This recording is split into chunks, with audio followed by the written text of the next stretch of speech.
es que han ganado solamente 2 senadores independientes fuera pacto en la historia desde el 89. Y uno de ellos es Carlos Bianchi, que competía en Magallanes, ahora va a candidato a diputado y su hijo es candidato independiente fuera pacto en Magallanes. Entonces hay que ver bien qué es lo que pasa con él.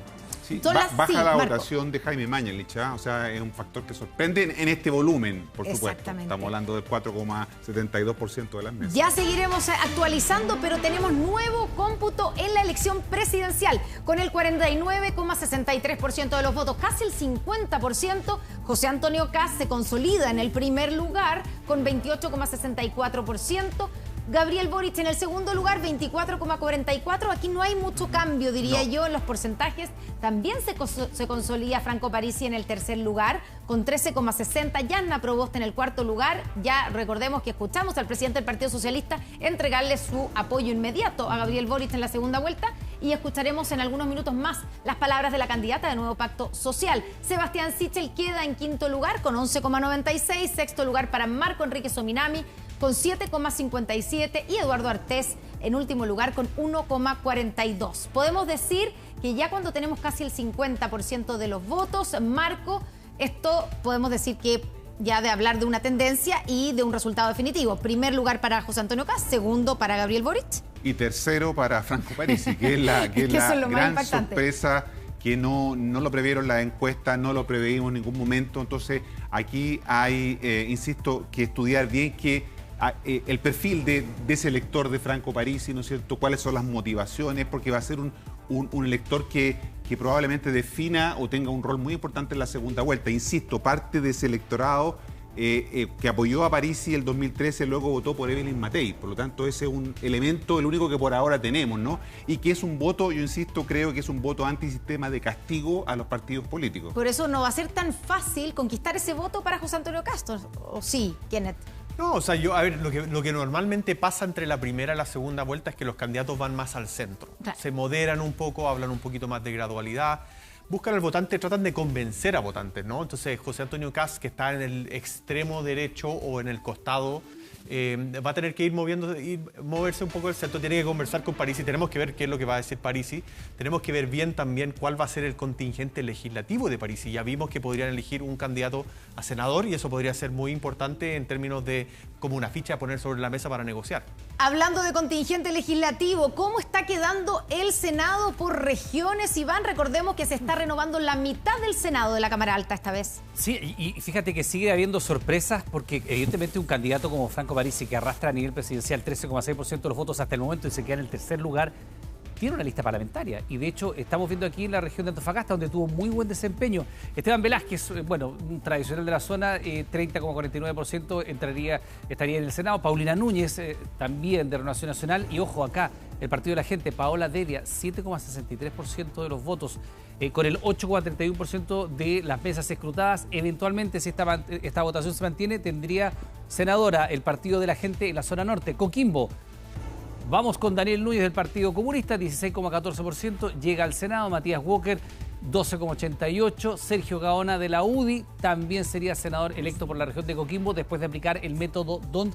Estos serían los resultados, los senadores electos hasta este minuto en la región de Coquimbo. Recordemos que se renueva la mitad del Senado. Vamos hasta la región de O'Higgins. Alejandra Sepúlveda, ahí está, del Frente Radical Verde, tiene el 37,05% de los votos. Juan Castro, diputado, salta al Senado, el socialista. Javier Macaya, lo mismo, el diputado Macaya salta de la Cámara al Senado con el 14,91% de los votos. Seguimos avanzando, nos vamos al Ñuble, Loreto Carvajal y Gustavo Sangüesa. PPD y UDI, ambos al Senado. Se renueva la mitad de la Cámara Alta, en pleno proceso también de la Convención Constituyente, de ver si vamos a tener un sistema unicameral o bicameral.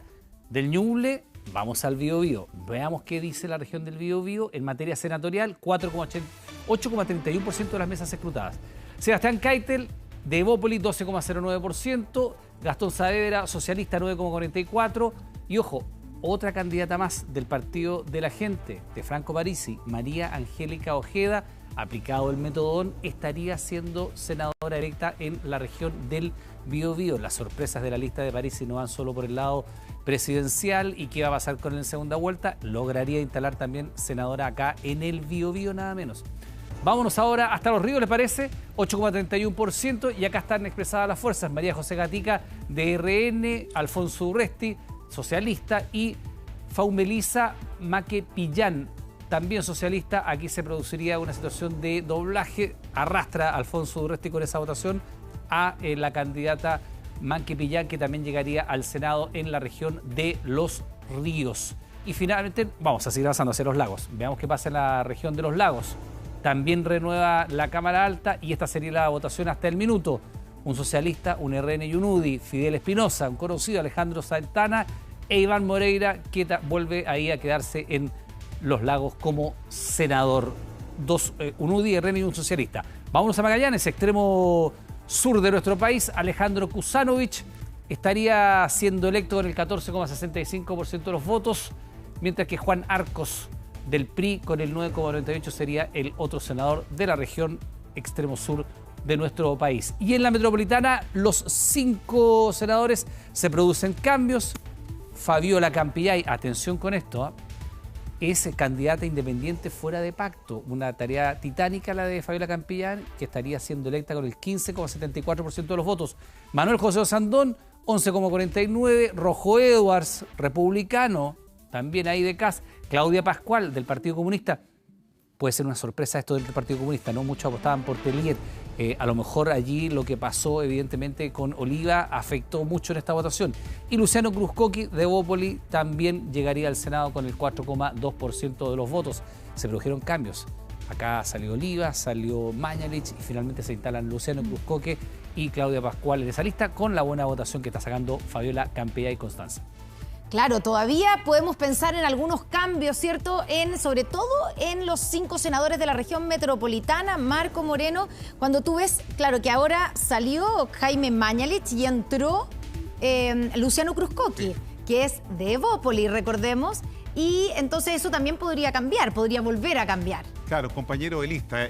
Mañalich va como independiente en Bópoli, y el candidato de Bópoli, Luciano Cruzcoqui, que entra acá. Lo de Claudia Pascual es interesante porque efectivamente desplaza a Guillermo Tellier, el actual diputado, claro, ¿no es cierto? Y secretario general del Partido Comunista. De alguna manera es el efecto... se va algunos votos de Karina Oliva se fueron para allá. Sin duda. Yo creo que mucha votación de Karina Oliva migró hacia la candidatura de Claudia Pascual. Bueno, y ahí vemos la sorpresa también de Fabiola Campillay. Sorpresa, ¿por qué digo yo? Porque es independiente fuera de pacto, como decía Iván. Entonces, la tarea es titánica cuando uno no es parte de una lista donde suma votos, ¿cierto? Y que incluso hay casos en que vemos ahí que hay un candidato que es arrastrado por otro. Aquí Fabiola Campillay está sola, por lo tanto, toda la votación depende de ella, y la vemos obteniendo hasta esta hora la mayor votación de los 5 senadores. El regreso, decía yo, también marca este resultado, el regreso del Partido Comunista al Senado desde el año 1970, que no estaban en la Cámara Alta, con en este minuto Daniel Núñez, que está, ¿cierto? Ha sido electo en Coquimbo, sí, y el caso que decíamos recién de Claudia Pascual. Claro, se pensaba que podía ser Guillermo Tellier el elegido. Claudia Pascual era la compañera de lista, es la compañera de lista de Guillermo Tellier, pero es ella la que estaría entrando al Senado, y se produce también entonces esta sorpresa. Y 2 senadoras del Partido de la Gente, del Partido de París, Kenneth. Una pequeña corrección ahí. El Partido Comunista desde el 73. Ah, bueno, claro. De hecho, fue Volodia Teitelboim, aquí mismo, sí, en Santiago, que ganó en esa elección. Entonces, ella, si es que entra, finalmente... Tienes toda la razón, sí. Claro.